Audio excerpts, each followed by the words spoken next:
4 o'clock on Sunday morning. Okay. An emergency admission to a busy general hospital. This patient's life is in the hands of a doctor who's been on duty for 40 hours continuously. Just minutes earlier, the doctor was tested for world in action by a psychologist and found to be exhausted and failing badly in the skills she will need to function as a doctor. In cases like this, a suspected heart attack, there's no room for error. Yet in hospitals throughout Britain, more than 3,000 doctors are rostered to work over 100 hours a week. That's a good girl. Now there is evidence of just how dangerous those hours can be. The hours I worked were dangerous. I know they were dangerous because I made mistakes. Such mistakes can be fatal. This baby died when an exhausted doctor injected her with the wrong drug. But, 1 to 2. Give her another little dextrose feed. Just a plain dextrose, not a milk dextrose. Friday morning.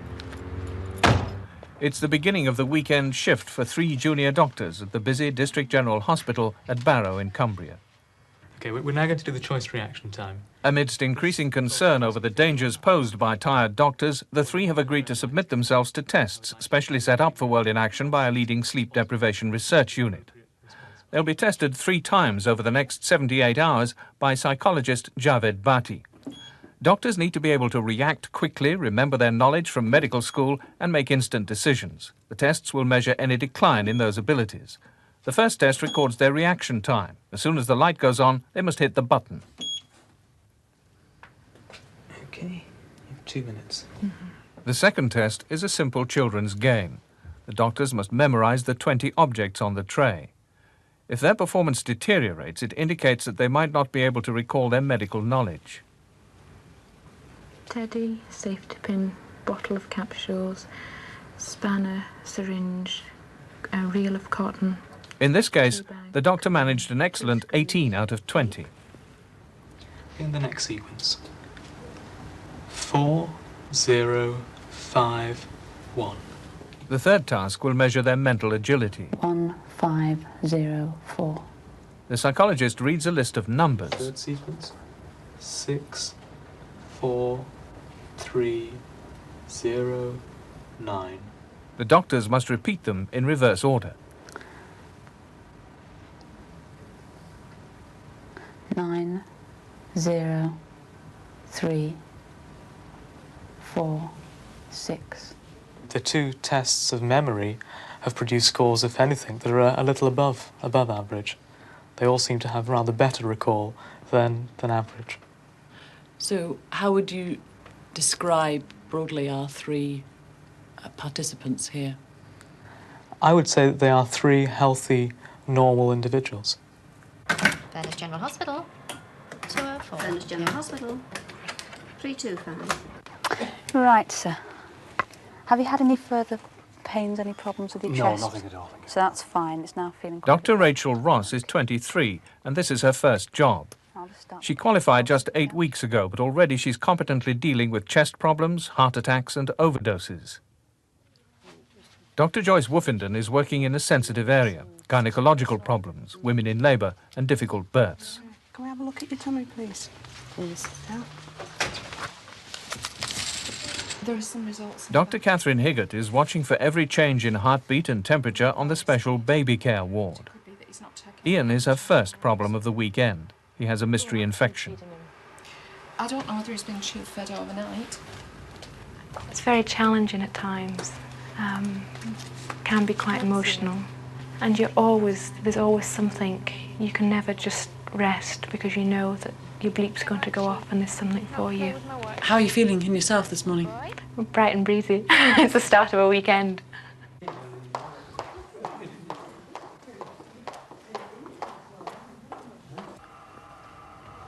The worst time at the weekend is probably Friday afternoon at 5 o'clock when everybody else has gone home and you're still there. As other medical staff leave, each doctor doubles the number of patients in their care. Rachel is checking the drugs for 70 patients. Write it up for 5 to 10. In a serious emergency, she can call the consultant in from home, but for the most part she's on her own, and her services over the weekend come cheap. Regularly, that's fair enough. Junior hospital doctors are paid at approximately a third of their basic rate. That's not time and a third, it is a third of their basic rate for hours worked in excess of 40 per week. So there is no financial incitement to health authorities to do much about reducing junior hospital doctors' hours of work. Lorry drivers and airline pilots have their hours limited by law because research proved that fatigue caused accidents. But there are no laws on doctors' hours. Juniors are on duty for an average of 86 hours a week. The implications, I suppose, for the patients are that when doctors are undertaking perhaps more routine tasks, things are likely to be missed. When the adrenaline's flowing and complicated procedures are being performed, then they actually perform not too badly. It's when they're performing the routine things, writing up drugs, it's so easy to add an extra nought at the end. While he was a junior hospital doctor on a weekend shift, Nigel Wilson examined a patient and gave her treatment for an overdose. Now he courageously admits it was a mistake. What in fact was wrong with that woman?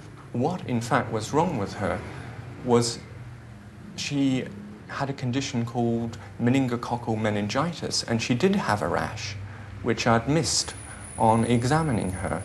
Now I consider that I missed that rash because I'd been on call for about 40 hours with very little sleep, and all of the rigorous qualities of my medical training had just gone out of the window.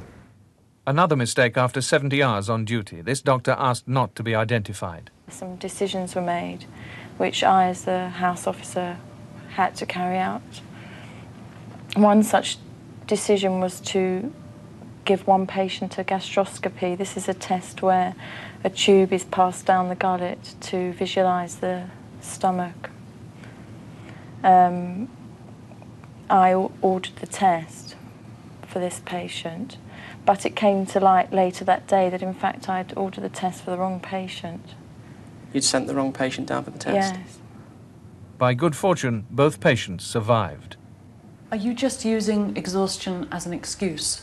No, I don't think so. I noticed an inexorable deterioration in my mental condition during every weekend when I was on call for several nights running without any break. I don't think I'm a bad doctor, a bad clinician. In fact, I have good credentials. I was top of the class in medical school. I won 6 prizes during my time as a medical student. I'm not normally an inept person who makes a mess of things.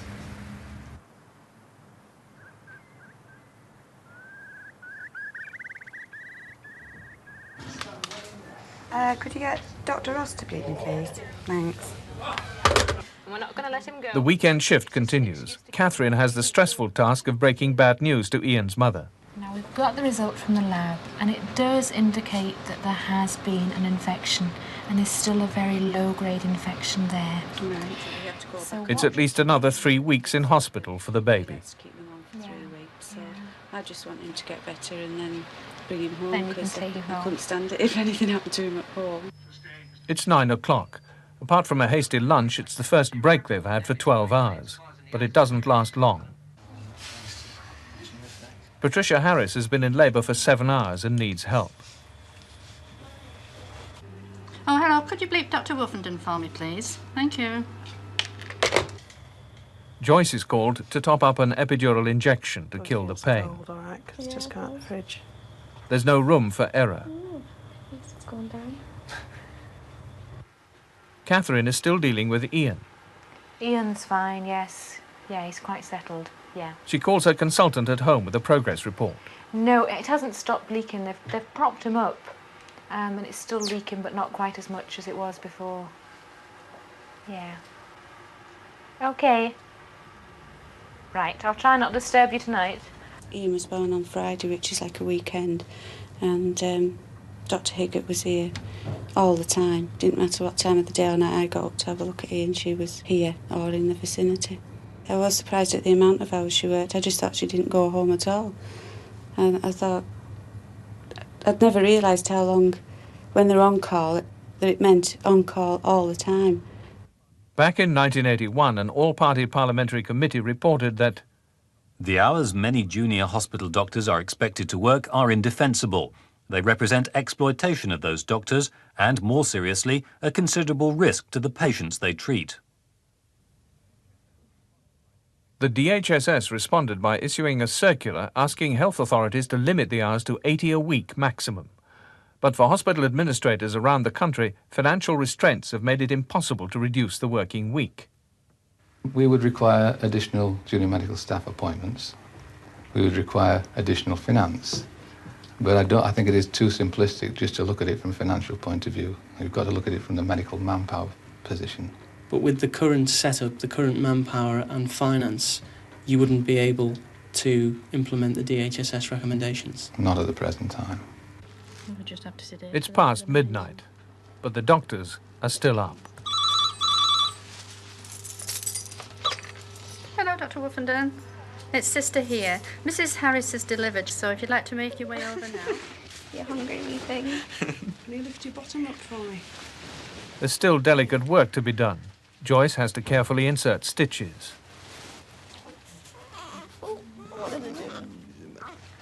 The 81 report suggested that consultants should take on more of the workload. They disagree. Consultants don't support a 100-hour week for juniors, but they think 80 hours is acceptable. Well, you need to work a certain number of hours each week in order to see an adequate number of emergencies. The fewer hours you work, the fewer patients who are acutely ill you will see, and it'll take longer for you to obtain the experience, to have the expertise, to become either a good general practitioner or a hospital consultant. Medicine is a profession and not a trade. When your contractual hours are up, you don't down tools and go home. You stay and look after the patients who require your attention. I think the day that doctors become clock watchers will be the end of the profession. And the sort of people who take up medicine will be different. And I think the public's respect, the patient's respect for doctors will go. 30 years ago, being on call meant being available for work. Now, with more patients and more difficult tasks to perform, it can often mean being up all night. Another admission on the children's ward. Zoe's mother was alarmed when she found that her baby was having difficulty breathing, so she rushed her to hospital. What's happened with her today? Well, she started with the temperature yesterday. She just felt very hot, but I thought it was with her teeth. So I just left her. But tonight she's just very hot and fidgety. Has she been breathing more rapidly than usual? Yeah, she was. That's what you've really noticed about her as well? Yeah, it was as if she was panting. Right, well, we'll have a little look at her. Right. Over you come. I see you, Mummy. Shall we take the alarm off? Yeah. I'll disconnect you. Right, look at your little tail. Got the sneezes. You can just hold her side onto you again. And check her each ear in turn. That's it. Lovely, thanks. She'll be calling you that too. She'll be, yeah, you'll be calling me Auntie Kath. You're getting to know me that well. That's fine. Well done, Zoe. Catherine has been working over 100 hours a week for 8 months. I mean, basically now I'm chronically tired. I'm beginning to lose contact with real life. I wonder why I'm doing it at times. I know I basically love my job. But at times I feel, am I sacrificing too much just for a job? Does it make you a better doctor?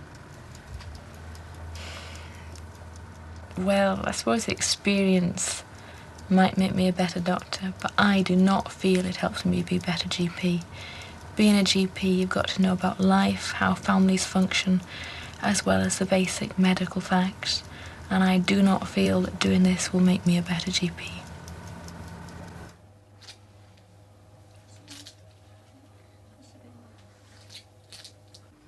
Okay, the next sequence. Back to the tests. 3, 1, 9, 5, 2, 8, 6. Joyce is having to struggle, but her results are still good. 6, 825 913. In the next sequence, 7 0 4 8 1 9 3 2.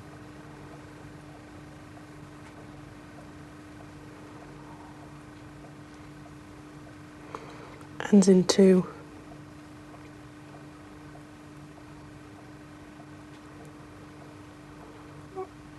And the first 3 would have been 4 or 7, but I've no idea what the bit in the middle is.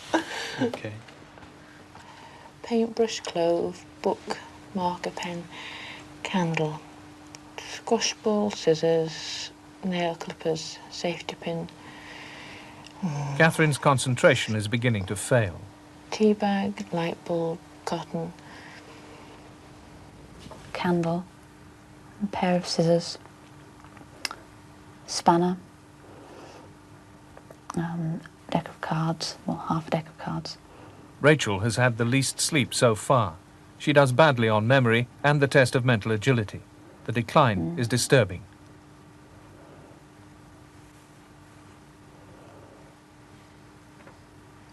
Box of paints.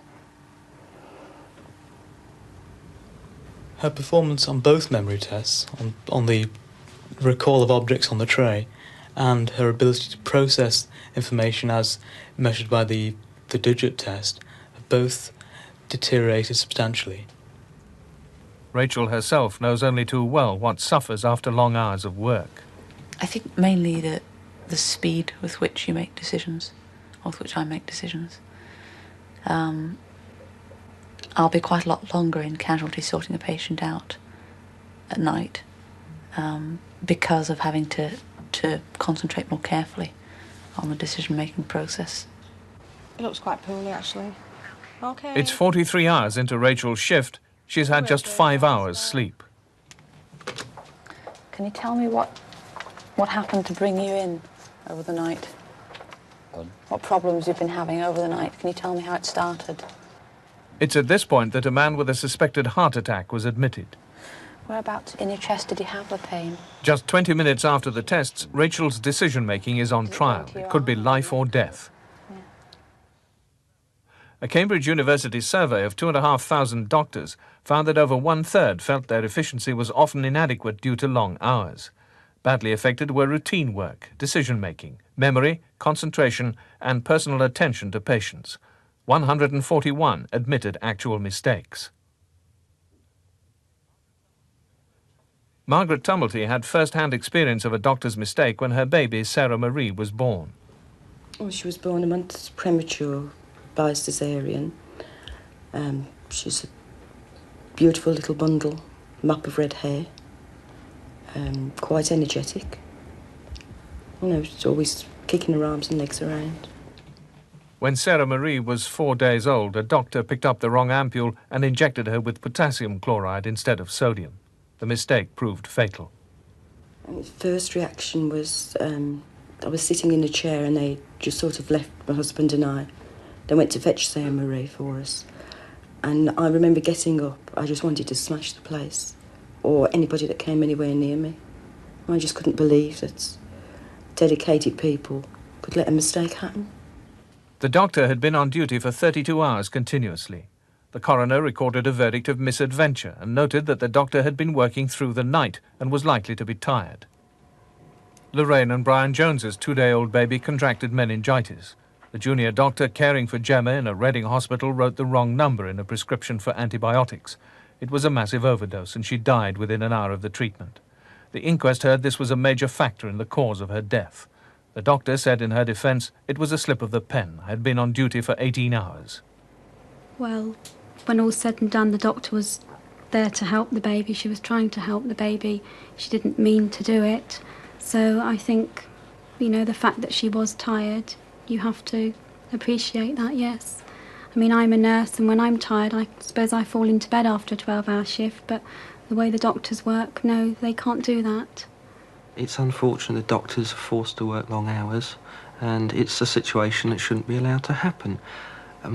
In all our lives, we make mistakes at work. to a lot of us, it just means cost the company we work for a few pounds. But in their hands, they've got somebody's lives. And something really needs to be done to change the system, because it's the system more than the individual that's at fault, that can allow a mistake like this to happen and cause a child's death. Monday morning in Barrow. For most people, the week's just beginning. At Furnace General, they're still on duty, 72 hours into the shift. Yeah, we'll just... Careful.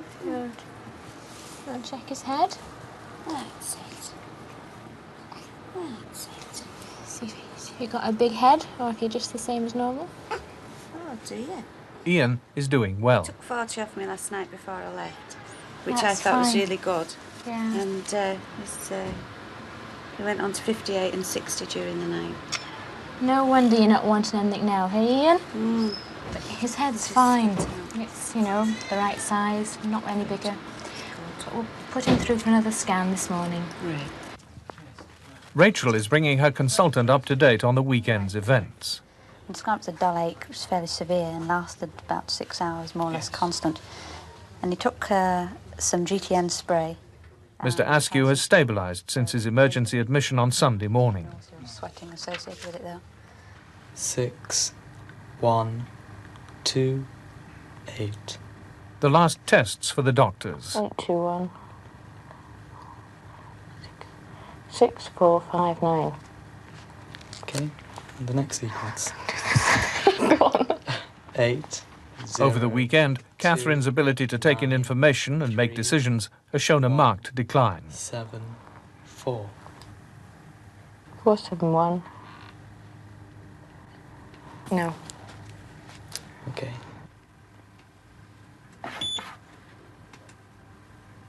Rachel's performance is down too.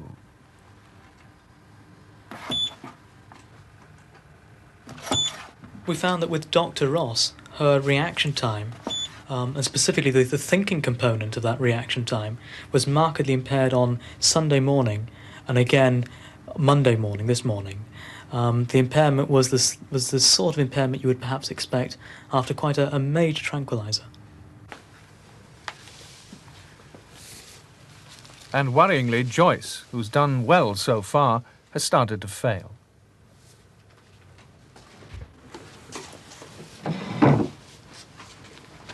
Right, can you recall as many of those objects as you can for me? Book, ruler, sellotape, paperclip, postcard, handball, screwdriver, battery. Earlier, she could remember 16 objects, a good average for her age. Now, she's down to 10, the sort of slump you'd expect over 24 years, not 24 hours. Watch, brush. She started off the weekend performing perhaps better than you would expect somebody of her age to be performing on this test. By the end of the weekend, though, her performance was well down.